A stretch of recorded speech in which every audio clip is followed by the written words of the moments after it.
ଇଏ କୁଣ୍ଡ ନମସ୍କାର ପାଣି ମୋର ପ୍ରିୟ ଭାଇ ଭଉଣୀ ମାନେ ପୁଣି ଥରେ ଅନନ୍ତ ଶୟନ ସ୍ୱପ୍ନେଶ୍ଵର ମନ୍ଦିରକୁ ନେଇକି ପାର୍ଟ 2 ରେ ଭିଡିଓରେ ଆପଣ ମାନଙ୍କ ସହିତ କଥା ହବା।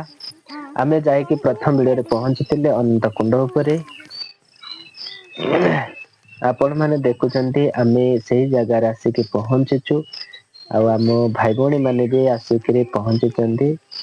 ଏଇଟା ଚତୁର୍ଦିଗରେ ଜଗନ୍ନାଥ ଦେଖନ୍ତୁ କି? ବହୁତ ସୁନ୍ଦର ଆଉ ଲୁକିଙ୍ଗ ରହିଛି ଏଠି ବିଭିନ୍ନ ଖୁଣ୍ଡ ମାନ ରହିଛି ଦେଖିବା ଆମେ ଇଏ ଗୋଟେ ଏଇଟା ଏଇ ଖୁଣ୍ଡ। କୁଣ୍ଡର ନାଁ କଣ? ଇଏ ସୀତାକୁଣ୍ଡ। ଯାଉଛି ସୀତା କୁଣ୍ଡ ହେଲା ଆଉ ଗୋଟେ କୁଣ୍ଡ ଏଇଟା ରହିଛି ଇଏ ଭାଇ ଦେଖ ସୀତା କୁଣ୍ଡ ଇଏ ସୀତା କୁଣ୍ଡ କୁଣ୍ଡ ଗୁଡାକ ଦେଖନ୍ତୁ ହେଲା ବଢିଆ ବଢିଆ ହେଇଛି। ବିଭିନ୍ନ ପ୍ରକାର କୁଣ୍ଡ ଏଇଠି ରହିଛି ଆପଣ ତିନୋଟି ଦ୍ୱାର ଦେଖିପାରୁଥିବେ। ଏଇଠି ପଡିଛି ଦେଖ ହେଲା ପାଣି ବି ରହିଛି କୁଣ୍ଡ ବି ରହିଛି। ଆଉ ଚାରିପଟେ ପଥର କାନ୍ଥ ଉଠା ହେଇଛି ଆଉ ଗୋଟେ କୁଣ୍ଡ ଦେଖଉଛି ଇଏ ଦେଖ ସେମ ଟୁ ସେମ ଜଗନ୍ନାଥଙ୍କ ଆଖି ଇଏ ଭଳିଆ ଅଛି ଜଗନ୍ନାଥଙ୍କ ଆଖି ଭଳି ରହିଛି। ତ ୟାର ହେଲା ନାଁ ହଉଛି ଜଗନ୍ନାଥ ଆଖି କୁଣ୍ଡ। ଇଏ ଜଗନ୍ନାଥ ଆଖି ଖୁଣ୍ଡ ବୋଲି କୁହାଯାଏ ୟାକୁ ହେଲା। ଏମିତି ବିଭିନ୍ନ ସମସ୍ତ କୁଣ୍ଡ ମାନ ଲୋକ ରହିଛି ଆମର ଭାଇ ଭଉଣୀ ମା ମାନେ ବି କାଳୁପା ଯାଇଛନ୍ତି କୁଣ୍ଡକୁ ମହାଦେବଙ୍କ ଅବଲୋକନ ଦର୍ଶନ କରୁଛନ୍ତି। ଅଭିଳାଷୀ ଦେଖୁଛନ୍ତି ଆସିଛନ୍ତି। ହେଲା ମୋର ପ୍ରିୟ ଭାଇ ଭଉଣୀ ମାନେ ଆପଣ ମାନେ ଯଦି ସମୟ ପାଉଛନ୍ତି ତ କେତେବେଳେ ଆପଣ ଏଇ ଜାଗାକୁ ଜାଗାର ନାଁ ଆସନ୍ତୁ ଅଛି ଦେଖନ୍ତୁ ଆପଣ ମାନଙ୍କୁ ବହୁତ ସପନେଶ୍ୱର। ବଢିଆ ଲାଗିବ ୟାର ପ୍ରାକୃତିକ ଆମର ଭଗବାନ ମାନେ ସୌନ୍ଦର୍ଯ୍ୟ ପୁରା ଧ୍ୟାନ ମଗ୍ନ ନା ଖାଲି ଫଟୋ ଉଠାଉଛନ୍ତି ଦର୍ଶନ ନ କରିକିରି। ସମସ୍ତେ ଦେଖ ଆମ ଭାଇ ଭଉଣୀ ମାନେ ଖାଲି ଫଟୋ ଉଠେଇବାରେ ବ୍ୟସ୍ତ ଅଛନ୍ତି। ନୂଆ ଜାଗା ବହୁତ ବଢିଆ ଜାଗା। ଇଏ ସବୁ ଆମର ତ୍ରିକୁଣ୍ଡ ଦେଖି ନିଅନ୍ତୁ ଦର୍ଶନ ଭାଇ ଭଉଣୀ ହେଇଗଲା ମାନେ ଏବେ ଆମେ ପୁରା ଭିଡ ଯାଇକିରି ଜମିଛି ମହାଦେବଙ୍କର ନା ଦର୍ଶନ କରିବୁ। ଭାଇ ସମସ୍ତେ ଏ କୁଣ୍ଡ ଏରିଆର ଦର୍ଶନ ଲୁକିଂ କରୁଛନ୍ତି ବହୁତ ଏହା ପରେ ଆମେ ବିୟୁଟିଫୁଲ ଆପଣ ଏଇଠି ଯୋଉ ଦେଖୁଛନ୍ତି। ସ୍ୱପ୍ନେଶ୍ଵର ମନ୍ଦିର ରହିଛି ପୁରା ଏପର୍ଯ୍ୟନ୍ତ ଆମେ ସେ ଚତୁର୍ଦିଗରେ ଜାଗାକୁ ଅଛି ପହଞ୍ଚି ନାହୁଁ ସବୁଠି ଆମେ ଆଗକୁ ପଥର ଯାଇ ପହଞ୍ଚିବୁ। ଆପଣମାନେ ହେଲା ଦେଖୁଛନ୍ତି। ଯେତେବେଳେ ଯିବୁ ଆମେ କି ନିଶ୍ଚିତ ଦେଖେଇବୁ ଆପଣ ଇଏ ମାନଙ୍କୁ ଦେଖନ୍ତୁ ଏଇ ପୁରା ଲୁକିଂ ଟୁ ଆମେ ଲୁକିଂ ରହିଥିବା ଓ ଜାଗାର ଭାଇ ମାନେ ଚାରି ଦିଗ ପଟେ ରହିଛି ହେଲା ଆମର ଭବାନୀ ଭାଇ ପାଖରେ ଛିଡା ହେଇଛନ୍ତି ଭାଇ ଭଉଣୀ ମାନେ ଦେଖ କଣ ଟିକେ କୁହନ୍ତୁ ଭବାନୀ ଭାଇ କେମିତି ଲାଗିଲା ଜାଗାକୁ ଆସିକି ଆଁ? ଭବାନୀ ଭାଇକୁ ରିପୋର୍ଟ କରିବାକୁ କୁହା ହେଇଥିଲା କିନ୍ତୁ କିଛି କହୁନାହାନ୍ତି। ଆମେ ବର୍ତ୍ତମାନ ମହାଦେବରେ ପହଞ୍ଚି ନାହୁଁ। ହେଲା ମନ୍ଦିର ଜାଗାକୁ ଆମେ ଯିବା। ଯିବୁ ଏଇ ଯୋଉ ଏ ଯୋଉ ଉପରେ ଆଗରେ ବି ଦେଖା ଦେଖୁଛନ୍ତି ଯାଉଛି ସେ ଆପଣ ମାନେ ସେ ଉପରେ ପାହାଡ ଉପରେ ମହାଦେବ ରହିଛି ଅଛନ୍ତି ସେଇଠି ଦେଖ ସ୍ୱପ୍ନେଶ୍ଵର ମନ୍ଦିର ଆମେ ବାନା ସେ ଲାଗିଛି ଉପରକୁ ନିଶ୍ଚିତ ରୂପେ ଯିବା ଆମେ ସେ ଜାଗାକୁ ହେଲା ବର୍ତ୍ତମାନ ଯିବୁ। ମୁଁ ଆପଣ ମାନଙ୍କୁ ନେଇକି ସେଇଠି ଯିବି ଏଇ ଯୋଉ ମହାଦେବଙ୍କୁ ରାସ୍ତା ଅଛି ଦର୍ଶନ ମାଟି କରିବୁ ରାସ୍ତା ଆଉ ଏଇଠୁ ଆମେ ଆପଣମାନଙ୍କୁ ଏଇ ବି ବାଟ କରେଇବୁ। ଦେଇକରି ଯିବା ହେଲା।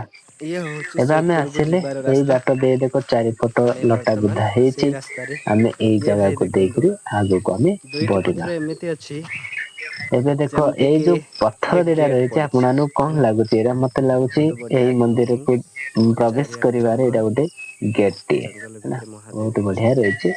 ଆମେ ଦେଖନ୍ତୁ ଯିବୁ ଚାରିପଟେ କେମିତି ଖାଲି ଅଗଣା ଜଙ୍ଗଲ ରହିଛି ନୂଆ ରାସ୍ତା ତ ଆମେ ଏଇ ପଥର ଲୋକମାନେ ଦେଇକି ଯିବେ ଆମେ ସେଇ ବାଟ ଦେଇକି ଯିବୁ। ଇଏ ଦେଖ ଯିବା ରାସ୍ତାରେ କେମିତି ଆମର ଏବେ ମୁଁ ଆସିକିରି ପ୍ରବେଶ ପଥର କରିସାରିଛି ଗୁଡାକ ପଡିଛି ହଁ କେଡେ କେଡେ ପଥର ସବୁ ଏଇ ଅଛି ବାଟ ଗୁମ୍ଫା ଦେଇକି ଆମେ ଭଳିଆ ଯିବୁ ହେଇଛି ସବୁ ଦେଖିଛ ଛୋଟ ଛୋଟ ପାହାଡ ଗୁମ୍ଫା ଉପରେ ଗୁଡାକ ଅଛି ଦେଖ କେତେ ବଢିଆ ଏଇଠି ଆଉ ଗୋଟେ ମୁଁ ଆସିଥିଲି ଗୁମ୍ଫାଟି ରହିଛି ଏଇଟା ଆପଣମାନଙ୍କୁ ହଉଛି ଯୋଉ ଦେଖେଇବି। ଗେଟ୍ ବୋଲି କହୁନଥିଲି ଏବେ ସେଇ ଯୋଉ ରାସ୍ତାଟା ଗେଟ୍ ଦେଇକି ମୁଁ ଆସିଥିଲି ଇଏ ମୁଁ ହଉଛି ଭିତରେ ସେଇ ପଟେ ଗୁମ୍ଫା ଦେଇକି ଆପଣ ମାନଙ୍କୁ ଲୋକେଇ ଟା ପୁରା ଗୋଟେ ଦେଖଉଛି। ପିଲାମାନେ ଗୁମ୍ଫା ଦେଖିଛନ୍ତି ଏବେ ଦେଖ ଏଇ ବିଚିତ୍ର ଦେଖିନଥିବେ ଗୁମ୍ଫା ତ ଦେଖି ଅଛି ନିଅନ୍ତୁ ଏଠି ଆଗ କାଳରେ ବାଘ ଭାଲୁ ଥିଲେ କେଜାଣି ବିଚିତ୍ର ସପନେଶ୍ୱରୀଙ୍କ ଭୟ ଲାଗେ ପାହାଡ଼ରେ ନା ଭୟ ବି ଲାଗେ ଆପଣମାନେ ଆହୁରି ଦେଖୁଛନ୍ତି ମସ୍ତ ବି ଲାଗେ ହେଲା ଏ ଏଇ ଯୋଉ ଦୃଶ୍ୟ ରାସ୍ତାଟା ସବୁ କେମିତି ଦେଖିବା ପଥର ପାଇଁ ସବୁ ଜଙ୍ଗଲ ହେଇଛି ମାନଙ୍କରେ ଆମେ ନୂଆ ଏଇ ସବୁ ବାଟ ଯେମିତି ଆମ ଦେଇକି ବନବାସୀ ଯିବୁ ଏଇ ଟାଇପର ହଉଛି ପଥରର ରାସ୍ତା ହେଲା। ଦେଖ ସବୁ କେମିତି ପଥର ସବୁ ହେଇଛି ହଁ ଏଇ ବାଟ ବଢିଆ ଦେଇକି ଲାଗୁଛି ମୁଁ ଚାଲି ଆପଣଙ୍କୁ ଚାଲି ରାସ୍ତା ଯାଉଛି ଏ ଦେଖନ୍ତୁ ଭାଇ ଏ ରାସ୍ତା କୁଆଡେ ଆଗରେ ମୁଁ କେତେ ବାଟ ବଣା ପଥର ଅଛି ଏ ନା କଣ ରାସ୍ତା କୁଆଡେ ମୁଁ ବି ପଥର ଜାଣିପାରୁନି ହେଲା ଗୁଡାକ ଦେଖନ୍ତୁ କେତେ ବିୟୁଟିଫୁଲ ଲୁକିଂ ନା ତ ଯାଉଛି ମୁଁ ଗଛ ଏଇ ଗଛ ଏ ଆଗ ଦେଇକି ସବୁ ଗୁମ୍ଫା ଗୁଡାକ ଏଇଗୁଡା ରହିଛି ଲୁକିଂ ସବୁ ରହିଛି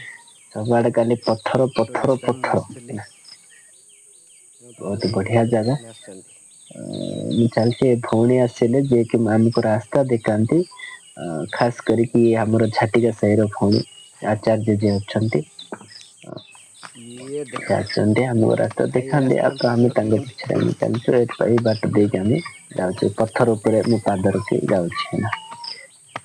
ଇଏ ଦେଖନ୍ତୁ ଆସିକିରି ମୁଁ ଏ ଜାଗାରେ ପହଞ୍ଚିଛି ବହୁତ ବଢିଆ ଜାଗା ଏ ବାଟ ଦେଇକି ଆମେ ଫୁଲ ଗଛ ଯିବୁ। ଅଛି ଇଏ ଦେଖ ଏଇ ଦେଖ ସେ ରାସ୍ତାରେ ଆମେ ଯାଉଛୁ। ସେପଟୁ ସବୁ ଆସୁଛନ୍ତି ଆମ ଭାଇ ଭଉଣୀ ଆଉ ଯାହା ଫୁଲ ବି ହେଇଛି ଗଛରେ ଦେଖନ୍ତୁ ବଢିଆ ବଢିଆ ଫୁଲ ଆଉ ନାଇଁରେ ଭାଇ ଜୁମ୍ କରିବିନି ଭବାନୀ ଭାଇଙ୍କ ସବୁ ଆସିଛନ୍ତି ମୋ ପଛରେ ମୁଁ ଆଗେ ଓ ଆଗେ ଚାଲିଛି ସମସ୍ତେ ହଁ ପୁରା ଧାଡି ଧାଡିକା କରି ଆସୁଛନ୍ତି ସମସ୍ତେ ମୁଁ ପଛରେ ଅଛି। ଭଉଣୀ ଆମର ଯିଏ ଇଏ ରାସ୍ତା ହେଉଛି ଦେଖାନ୍ତି ସେ ଉପରକୁ ଆଗୁଆ ଆଗୁଆ ଚାଲିଛନ୍ତି। ଆମେ ଯିବା। ଆମେ ତ ନୂଆ ଆସିଛୁ ଏ ଜାଗାକୁ। ଦେଖ ଭଉଣୀ ଗଲେଣି ଆପଣ ମାନେ ଥରେ ଏ ଆମର ଜାଗାକୁ ଯିଏ ଆସିକି ରାସ୍ତା ବୁଲିବା ପାଇଁ ଦେଖାଉଛନ୍ତି। ଚେଷ୍ଟା କରନ୍ତୁ ବହୁତ ବଢିଆ ଜାଗା।